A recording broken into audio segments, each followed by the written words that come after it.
ছোট একটি ডালিম গাছে অনেক ডালিম ধরেছে। এটা সবই আল্লাহ তাআলার ইচ্ছা। আল্লাহ চাইলে অনেক কিছুই সম্ভব।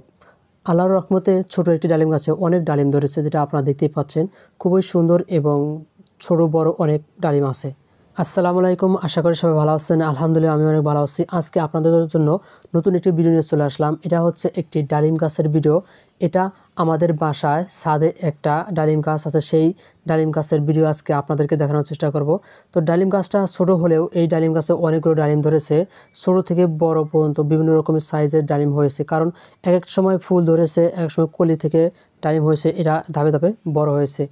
তো এটা সবে আল্লাহ তাআলার ইচ্ছা। আল্লাহ তাআলা চাইলে সব কিছুই সম্ভব। কথায় আছে না, ধৈর্যের ফল মিষ্টি হয়। ঠিক তেমনি এই গাছটি থেকে আমরা একটা শিক্ষা নিতে পারি। সেটা হচ্ছে, গাছ বপন করার পরে কিন্তু গাছে ফল আসে না। গাছটা বপন করার পরে সেই গাছটাকে পরিচর্যা করতে হয়, যত্ন নিতে হয়, তার চারপাশ পরিষ্কার পরিচ্ছন্ন রাখতে হয়, সকাল বিকাল পানি দিতে হয়। তার যখন বয়স পরিপূর্ণ হবে তখন সেখানে ফল ধরবে। ঠিক তেমনি আমরা যারা ফেসবুক এবং ইউটিউবে কাজ করতেছি বা কাজ করতে চাচ্ছি, তো আমাদেরকেও ধৈর্য ধরে কাজ করতে হবে, দীর্ঘদিন লেগে থাকতে হবে, প্রতিনিয়ত সময় মতো ভিডিও আপলোড করতে হবে, কোয়ালিটিফুল ভিডিও আপলোড করতে হবে। তাহলে আমরা একসময় সফলতা পাবো ইনশাল্লাহ। তো ভিডিওটি কেমন হয়েছে সেটা অবশ্যই কমেন্ট করে জানাবেন। তো আপনাদের সাথে আবারও দেখা হবে নতুন কোনো ভিডিও নিয়ে। সে পর্যন্ত সবাই ভালো থাকবেন, সুস্থ থাকবেন। আল্লাহ হাফেজ।